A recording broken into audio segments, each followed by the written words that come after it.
今日同大家講講點樣可以 Pivot 3 Integrated Task 做得好啲。咁我覺得要分10方面嘅鍛鍊，我哋逐一嚟睇睇。第一件事梗係記住 situation 嘅4大項資料啦。咁你唔使揭嚟揭去啊嘛，記住係要揾個腦記咗佢啊。第一樣資料係咩啊？你叫咩名咯？譬如你叫 Nicolene 啦。第二樣嘢就係你做咩職位啦。譬如你 assistant to the manager 啦。第三樣嘢就係你做緊咩 task 啦。譬如你係 organising an exhibition 啦。第四樣嘢梗係你老細叫咩名啦。譬如佢叫 Peter Chan。第二樣嘢梗係揭去下一版 DF4 啊，睇睇嗰3個 task 咧需要啲咩資料啦。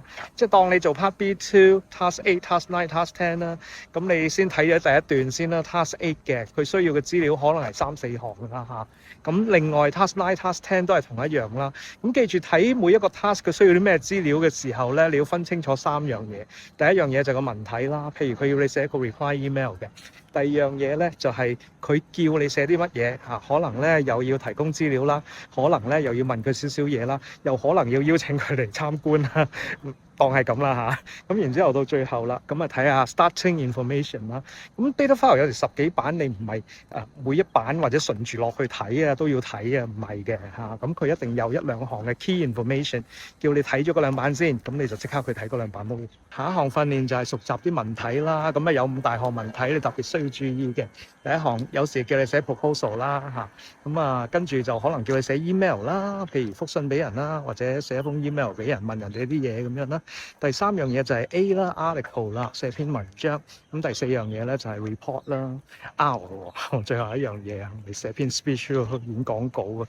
PEARS 嚇，你有好多理啊，係咪好好記咧？5種文體記住呢5種文體點寫喎？第4項技能係咩咧？係照抄嘅技能啊。咁你嗰啲 file 10版8版，咁你梗係去揾下邊啲資料係8啊，邊啲資料係9啊，邊啲資料係10啊。我講啲 task 啊，咁唔係版版都有用噶嘛？你見到嗰啲有用嗰啲就 highlight 咗佢啦。highlight 我都識啦，咁但係問題你要抄翻落去喎，有啲 point 真係照抄嘅。我哋講9522 content point 有9分啊，咁然之後總有1-2個 point 咧，就真係照抄嘅啫。你唔好笑喎，照抄都通常有啲人抄錯喎嚇。O 啊寫咗個 U 啊，A 啊寫咗個 E 啊，又唔識串啲字啊，係啊，真係照抄都全錯。